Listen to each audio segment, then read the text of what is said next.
Intern and J. Stevens, watching documentaries so you don't have to. 104.7 The Cave.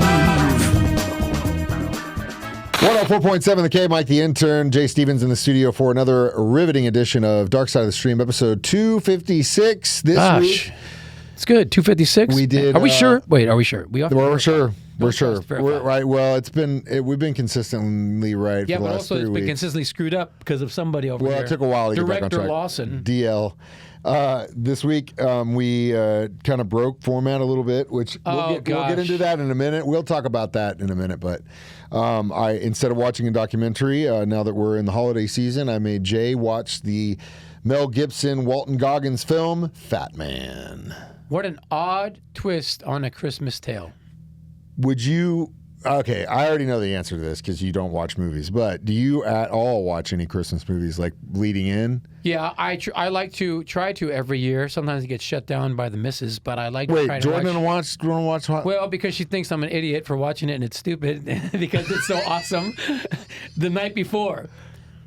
That's your Christmas movie? That's my Christmas movie the night before. Elf 2 is good, but number one is the night before, where the three buddies go out and take drugs and stuff, and it's, yeah. The texting scene at the dinner table, come on now, tell me that isn't money. Jordan, you're absolutely right, 100%. I got your back in this one. She doesn't care for when things are really stupid like that, she doesn't care for that. I just like with Halloween and Bondsgiving. Halloween, which I have to watch David S. Pumpkins. I should have made you watch David S. I watch it, but not every year because it's on the so we have. I don't know how many movies on the Halloween horror list. I know you have and TV episodes. You have all month long in Halloween. It's random number, whatever that is. That's what we watch. And then once we get to about a week out, because it's random, there are the ones that we have to watch. Yeah. Well, the ones you have to watch, like Dawn of the Dead, Halloween 3. There's a million of them. I didn't want to get to. I do the same thing. Well, with Bondsgiving, I watch all Bond from the beginning of November through Thanksgiving. The reason this is why I created Bondsgiving. When I was a kid, probably about 14 or 15 years old, and I started smoking pot. Wait, you smoked weed? Oh yeah, grass? A lot of it. Anyway, it's legal now. So what are you gonna do? TBS did a thing during this time of the year where they would play back-to-back Bond movies every night starting at 7 o'clock. So from 7 till like midnight, you would be Sean Connery, Roger Moore, Sean Connery, whatever iteration of whatever film randomly. And so everyone would get into their rooms and kind of chill down for the night. I'd sneak out and do my thing, come back inside, watch Bond. So for that time period and this time period are endeared to me, so that's why I created Bondsgiving. Can I just let you in on a secret of Jay Stevens' world? My upbringing with Thanksgiving was, my childhood was very loosey-goosey, as you know. But to my mom's credit, every Thanksgiving, she'd wake up super early, take me surfing, sit on the beach while I would go surfing. Come back home, I'd sit on the couch and watch Twilight Zone Marathon, and she would cook me a turkey loaf. Yeah, a turkey loaf. Mm-hmm. Not a turkey... No, turkey loaf. What's a turkey loaf? Little can thing. It's like a little square, almost like a meatloaf, but it's like a Hawaiian thing? Like a pre-made thing. Is this a Hawaiian thing? No. This is a American thing. I've never heard of a turkey loaf before. That's a sweet memory. Yeah, that's cool that you did that. I think more people now, in more than ever, have given up on Thanksgiving, and I think that's a horrible thing because Thanksgiving is an incredible holiday, and I don't put up any Christmas stuff until after Thanksgiving. And I tell you what, my new Thanksgiving tradition is that we do every year these past few years. Me and Jordan get wasted on Wednesday, and I do a show Wednesday night. We get up Thursday, start drinking. We head to Kansas City. Oh, you do the plaza? Yeah, we do the plaza lighting, and then that night, nice. The only thing open is the gay bar or casinos. You can always go to the boat, man. Well, we like going. There's a charity event at the gay bar we raise money for children. It's a drag show, and they raise money for children. So that's our charity event we go to every year. That's great. Good for you. I don't do that. I just do dinner and family and stuff, football. Yeah. But anyway, we got way off topic. So once Bondsgiving's done, I have the same rule for Christmas. It's just a huge list. And the fact that you have two, it just breaks my heart because there's so many incredible Christmas movies. This one that I made you watch is one. No. Which is your favorite Christmas movie? Objectively, I'd have to say Charlie Brown just because of the music and what it means to me. But Man, I love White Christmas. I love the Santa Claus with Tim Allen. Santa Claus with Tim Allen is so freaking good. Elf is good, but Elf kind of came in at a time when I was already like I had already grown up, and it didn't like I was like but like there was an '80s one with who's the guy who played Arthur, British actor Dudley Moore. He was in one called The Santa Claus. The dude from Third Rock from the Sun, John Lithgow, is like a bad guy in it. It's phenomenal. There is a ton of Christmas movies. I can just go on and on and on about this, but again, Die Hard, Massacre? Lethal Weapon to an extent. That's why we have a list. But Fatman definitely deserves to be in there because I mean, despite his shortcomings as a human being, I do love Mel Gibson movies, and this one in particular, I think it was a good return to form for him in the kind of character that he can excel at. Lethal Weapon type with character. Also looking at the lore of Santa Claus and the idea of what that is, and now juxtaposition into where we are, because you can't have like with these kids now, like that doesn't work. So this is the one that works with this. But we'll talk about this Fatman as we discuss this on Dark Side of the Stream on 104.7 The Cave. Jay Stevens, Mike the Intern, back in the studio. It's Dark Side of the Stream episode 256. This week we're doing Fatman on, or was it Netflix? Is it on Netflix? What did you watch? Netflix, yeah, Netflix. I think I have it. Yeah, like I said, a very interesting tale, a twist on the Christmas classic. So Kris Kringle and the elves. Yeah, the idea that, it's not like this magical thing. It's just pretty much a guy that's been doing this. It's probably the truest representation of the world today. The most, really. And it also is a pretty direct. Santa kind of goes off in hiding, Direct representation of if the American government found out that there was, in fact, a Santa Claus and elves that could manufacture on a level that they can. Around the world they would definitely go and contract them for weapon defense systems all day. What'd you think of the kid? The kid that hires the hit. Barron Trump, you mean? That's who I thought he was. I didn't say that. That's who I thought he was. I didn't say that. He was cutthroat business kid, bro. Cutthroat rich business kid, bro. Cutthroat. Who was feeding his grandmother fentanyl-laced milk and stuff. And then the Walter Goggins hitman guy, I did appreciate the jiu-jitsu training that he did in the show. I was like, okay. What was that sound? I don't know, but you're gonna brush past. I don't want to. I think Walton Goggins and his portrayal deserves his own very segment. good hitman. So let's not get there too quick. But I thought that I should have done more research because I still to this day don't know like who directed this, who wrote this movie. I just know that I saw came that out of nowhere. I right? saw that. I saw one day. I saw that there was a Santa Claus movie coming. Mel Gibson was the Santa, and that Walton Goggins was in it. And I was already a massive fan of his from everything that he's ever done. Which, by the way, I did not know this. He's in Major League 3, Back to the Minors, with Scott Bakula from Quantum Leap, and it's crazy because he still has that he looks like he's 21, but he's got that smile that Walton Goggins has. His teeth are still just like Baby Billy, glistening. Major League 3, Back to the Minors. That is probably one of the most nerdy things I've ever heard Mike the Intern It's got say. dude from Quantum Leap on it. I didn't even know it existed until I was like, I think Krista goes, dude, I think this is a young Walton Goggins. I came around, I was like, oh my God, that is him. Wow. But anyway, so whoever wrote this screenplay, because there's so many levels, even to an extent, you could even say that Santa Claus in this role is a little bit of a psychopath in what he's willing to do. You know that he's doing it for the right reasons, at least according to him, but there is a level of you have to play by their rules to beat them at their own game. So he kind of has to be in the way that he meets all the psychos. But I thought, like, back to what I was saying with the kid, that in itself is a horrible psychopathic child. But what scares the hell out of me is when I watched that for the first time, I was like, you know how many kids are probably like this, like for real, that do that? That's freaky. I mean, we're lucky that we have but you see stories about this stuff all the time, that kids like kid gets his iPad taken away and shoots his mom, or like stabs his parents with a fork, or kid wants to have a party at his house, so that one kid killed his parents and had them buried in the bed. We did a documentary one about that one. They had a party the whole time, parents are in the bed. Jeez. So, and like that was like 10 years for this.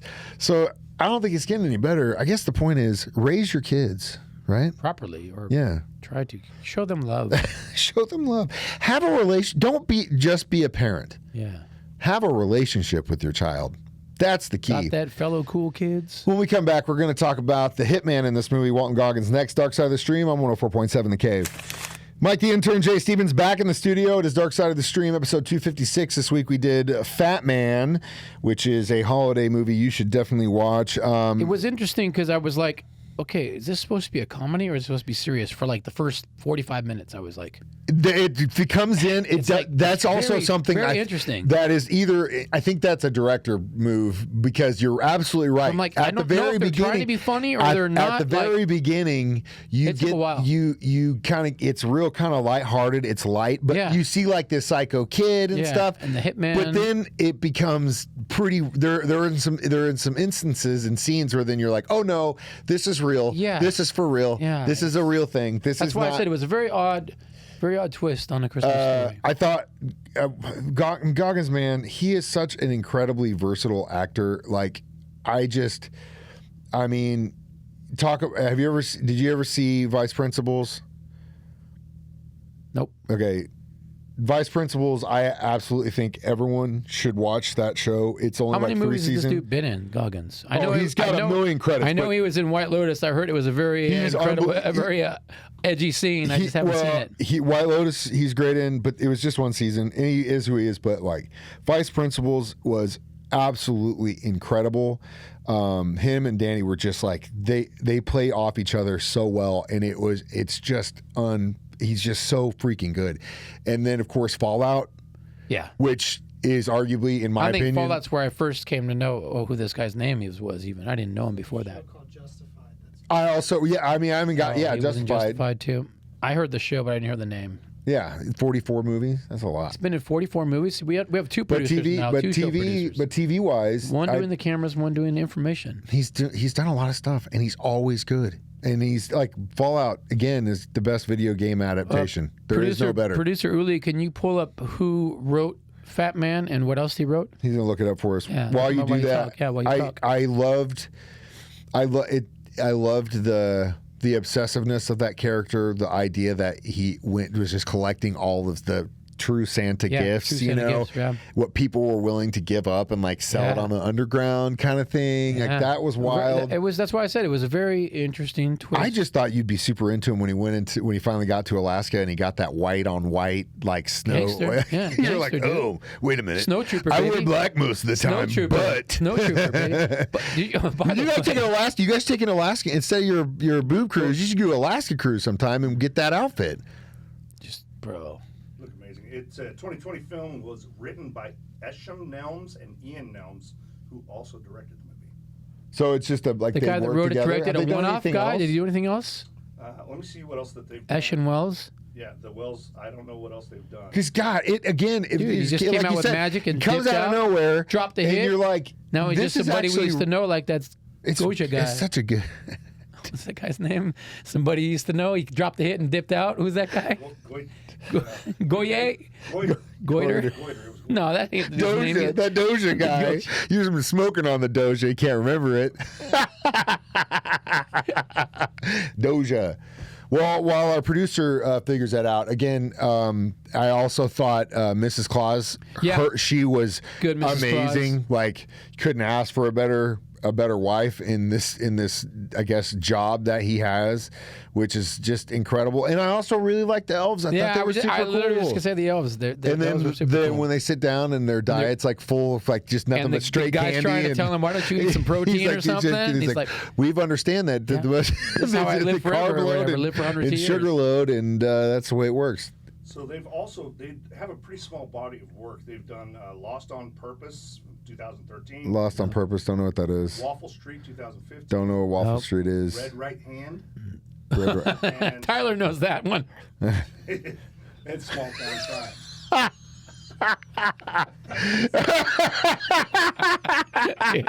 That's doesn't get any better than that. We'll be back with our reviews. It's Dark Side of the Stream on 104.7 The Cave. Jay Stevens, Mike the Intern, back in the studio one more time. It's Dark Side of the Stream, episode 256. So, what would you give this? I'll go 3.5. Wow. Yeah, 3.5. Right. It was Straight all right. It was up. just an odd twist, and like I said, I was confused for the first 45 minutes, and then I kind of got on board with what's going on. So Okay. I have a proposal. Yeah. Since we watch documentaries, movies, how about for a while you suggest a documentary and I suggest some? I know a movie that does not. I'll never make you watch Good, the Bad, and the Ugly. I'll never make you watch Kurosawa. Really heady stuff, lighthearted, not just easy, digestible movies that I think that you need to see as a man in his 50s that have not seen yet. I will do my best to cater to that. All the time? Just for a little bit. Boy. Just for a little while. Changing the script. Well, not really, because it's documentaries, movies.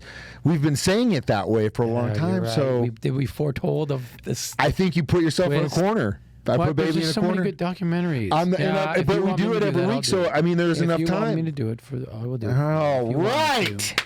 I didn't even have to You want use me to. Tyler to help me in this one. want me Thanks. to. He was Well, I'm a- he was willing to go to I'm a bat for team it. player, guys. Because there are a lot of films out there that I think that you need to see that will help round you out as an individual. Ooh, I like While your documentaries will help round me out. So on that My note, what do we watch documentary this? pick for next Yeah. week is a brand new Netflix called Being Eddie. Oh, Eddie Murphy, cool. Yeah, nice Eddie Murphy documentary. I can't wait to watch it.